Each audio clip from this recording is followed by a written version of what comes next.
Hello everyone, my name is Steven, and today in Kpopinions, we are going to talk about my problem with Kpop Reactions.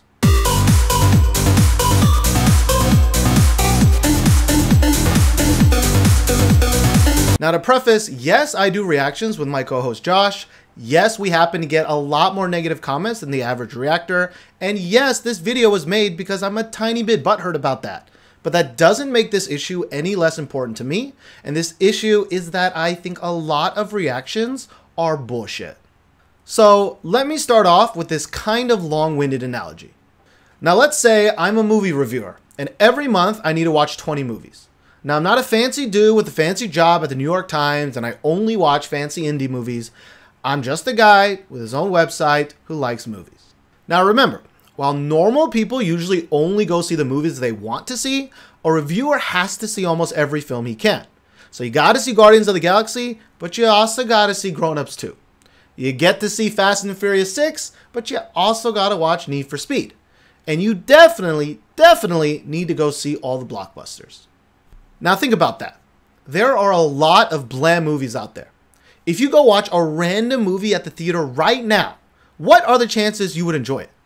Or even if you just went to go watch a random comedy at the theater right now, what are the chances you would enjoy it?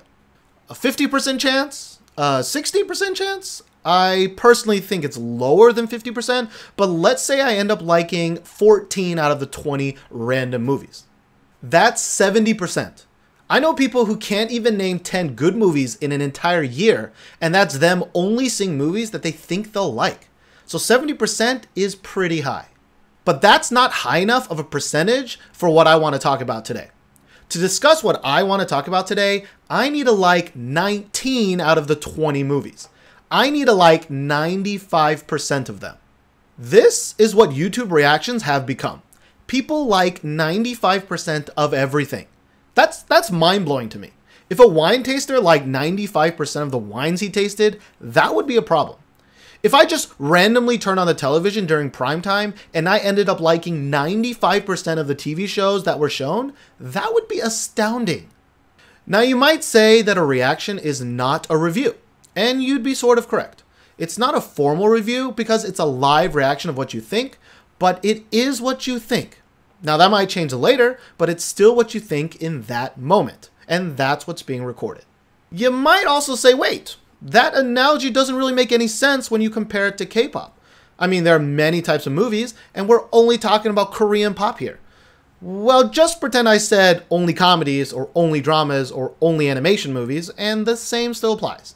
If you like 95% of the comedies made, that's weird. If you like 95% of the dramas made, that's weird. So here's what I did. I looked at the videos of the 5 most popular K-pop reaction channels on YouTube. I started at EXO's Overdose, which was 3 months ago, and I watched all the reactions they did since then to see if they were positive or negative. Positive meant that they thought it was okay or better. Negative meant that they didn't like the song or they didn't like the music video.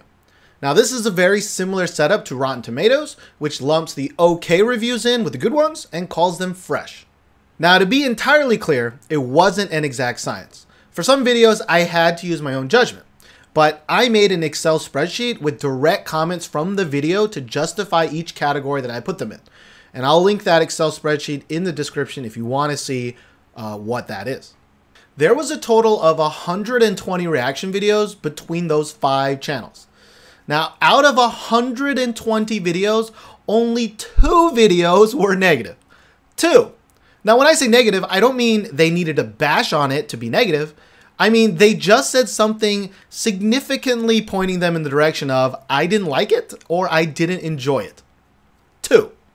Now, out of the remaining 118 videos, 14 of those videos were considered okay or so-so. So even without them, that's an 87% positive rate. With the okays included, like in the Rotten Tomatoes score, that's 98%. That's ridiculous. That's 98% positive reaction to 43 different artists in a 3-month period. Now, why is this happening? There are some things that can be explained. YouTube commenters are notoriously brutal.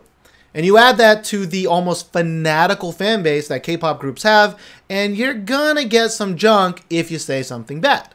So as a reactor, you gotta watch what you say. I get that. You try not to piss anybody off.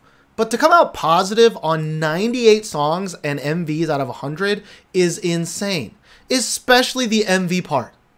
When I started recording reactions, I didn't watch that many of other people's. Honestly, we started doing it because this was the easiest way to get discovered, and I had a podcast that wasn't getting that many listeners, so this was the easiest way. Now, I still remember getting shit on for my first reaction ever, and it was to Girls' Day's Female President. Afterwards, I thought, other people had to have problems with this video too, right? Turns out, I was mostly wrong. And I was wrong many, many more times after that. Now, to be fair, one of those top 5 channels actually does an incredible job of explaining what they thought and kind of their thought process on what they liked and didn't like. And that was great. On the other hand, there were an awful lot of channels that just said the same set of positive comments over and over and over again. And it becomes especially apparent when you have to watch 30 of them. So why am I bringing this up? I'm not doing it with the sole purpose of just bashing on other people's channels. They do what they do and it's working out for them. So that's great. I made this video because there's a reason why K-pop companies churn out the same stuff over and over and over again. If some of the most influential reactions in the international scene is positive every single time, then why would they ever change? My go-to example is subtitles. It's an easy example because why don't SM or YG have English subtitles on their videos?